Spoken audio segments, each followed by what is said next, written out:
take a screenshot of that because I'm going to explain it in a minute.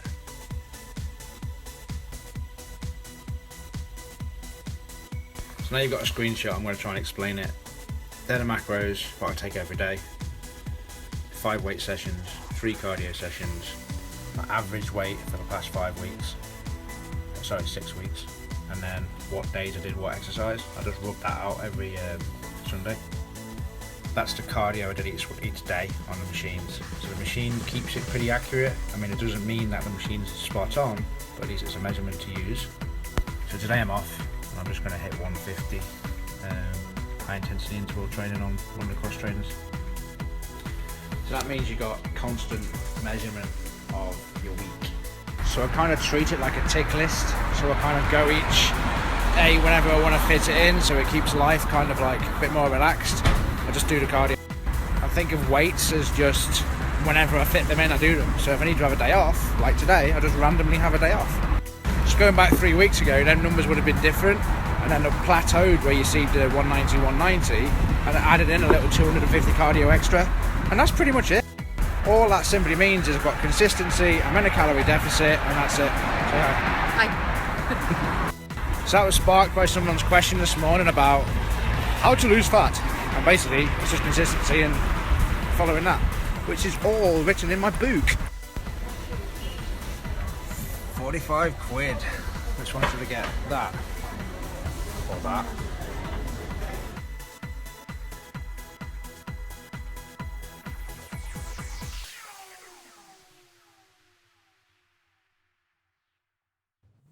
Zigzagging down Bold Street to avoid the people in the yellow jackets.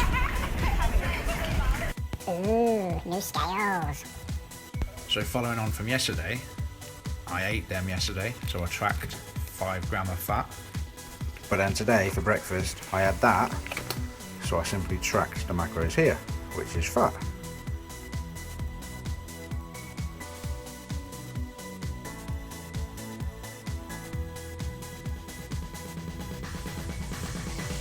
So just having mum send me a message saying that she's taking a mick out of me for having a list. So here's some more lists. That's me being creative. That's me breaking my week down into energies. So I have a how, why, what, who and when energy for each day. So Wednesday is a creative day, and that's when I do this type of stuff, and I create like new parts for business or life or whatever. But just far enough so you can't read it because they're personal. But that's my whys, as why is the bottom of the pyramid, remember? That's why I'm on a fat loss phase. Not why I'm on the fat loss phase, but these are motives to help me keep on the fat loss phase.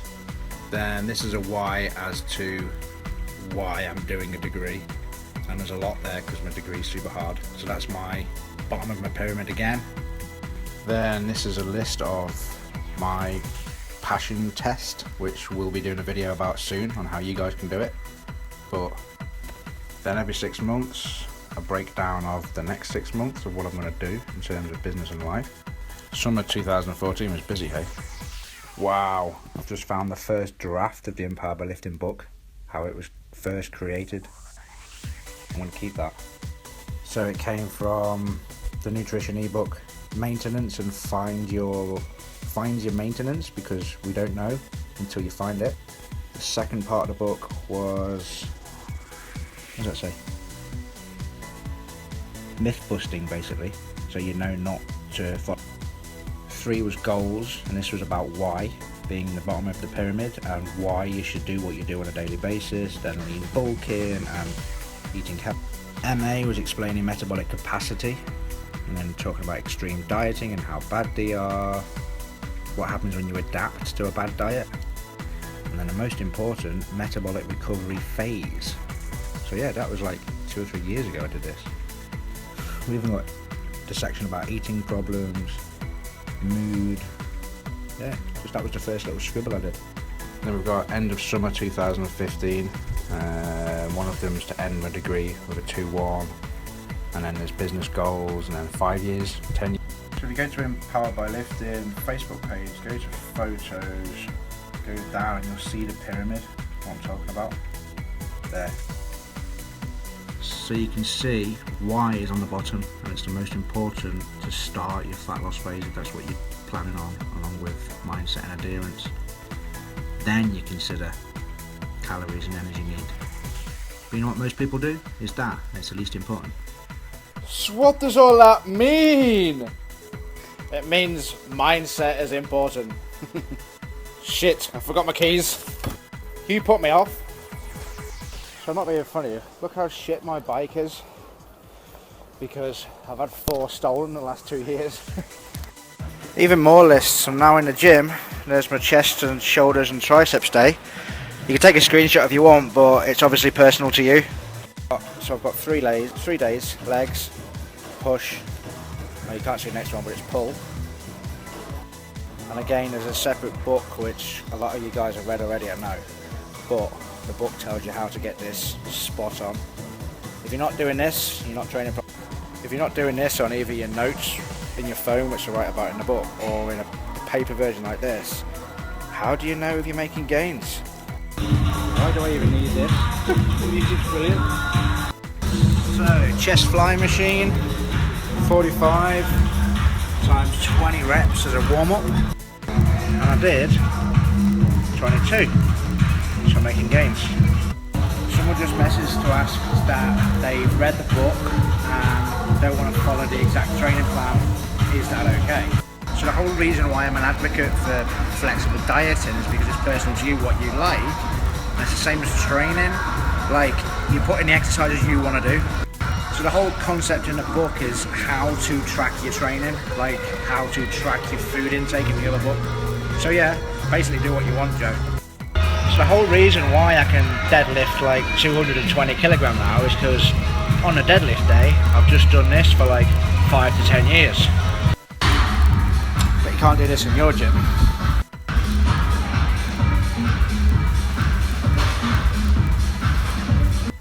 So I'll show you this one as well. 85 times 10, 10, 10. And then I've gone up to 90 times 9. So you see I've gained the weight on the next set. Does anybody know how to turn the noise off from screenshot? I still want the noise from everything else, but not the screenshot. It's like ba-ding, ba-ding, ba-ding. So a Snapchatter asked me what my abs look like now in the off season, and it's nice to see something realistic compared to what the magazines show you. So that's how I look at the moment. Not too bad. So it's realistic. So that's at £190, or 189 probably. So 196, 194, 194. So I'm probably 189 this week, and then my target is 185. And that's a picture from Facebook from 2014 at 185. But obviously I've gained a lot of muscle since then, so that's like show condition, but that one there is about 180, which I might go down to. Then I'll stay roughly around about 185, depending if I feel still good there, and then kind of go up slowly and then go to competitions next year. On a side note, this starts on Sunday, by the way. The 20-week course teaching everything. There's the details, but screenshot this. You can access it online via webcam if you're not in Liverpool, and you can come in person if you are in Liverpool. So my dishwasher decided to dump water all over the floor. Oh yeah, time for some steak. Tenderizing. So what have we got? Onions. That makes you have great fat loss. Steak. That makes you have great fat loss. Rice. That makes you have great fat loss. And broccoli. That makes you have great fat loss. Then we've got creatine. That makes me have great fat loss. And we've got beta-alanine in here. That makes you have great fat loss. We've got egg white in here. That makes you have great fat loss. And salmon. That makes you have great fat loss. We've got cheesecake and ice cream. That makes you have great fat loss. I know exactly what you're thinking. For most of you, and basically I used to do that 5-10 years ago. Something I go on about in the seminars. You're looking for the one thing. What is the one thing that's going to change everything? Which supplement? Which food? It doesn't matter. You just have to be in a calorie deficit. That's pretty much it. And then the finer details, they might make it a little bit of a difference. And why I've got my hood up? Because it's freezing. So someone just said, how do I get really big ripped abs? And my answer is, go to the gym and train hard for like 5 to 10 years.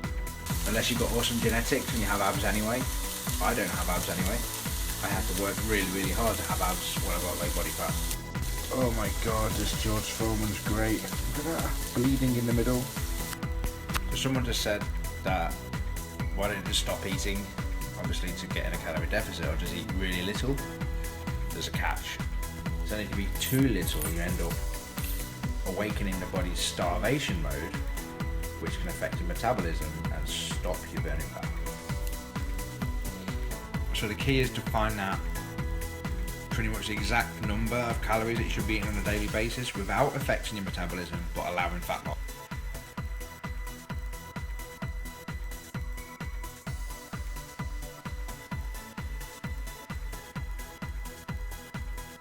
So I've just found a spreadsheet from 2008 with my food on it, and it is absolutely diabolical. No wonder I couldn't learn or do anything or progress in life. I was eating 2,000 calories a day. That's nothing. All typical bro food as well. All clean. Protein, eggs. Ugh, terrible. But what this does show is that 10 years ago I was doing it totally wrong. Which is good, because now I'm doing it right. We look at the modern way of doing food diary. You can see now I'm at 2690, which is my macros.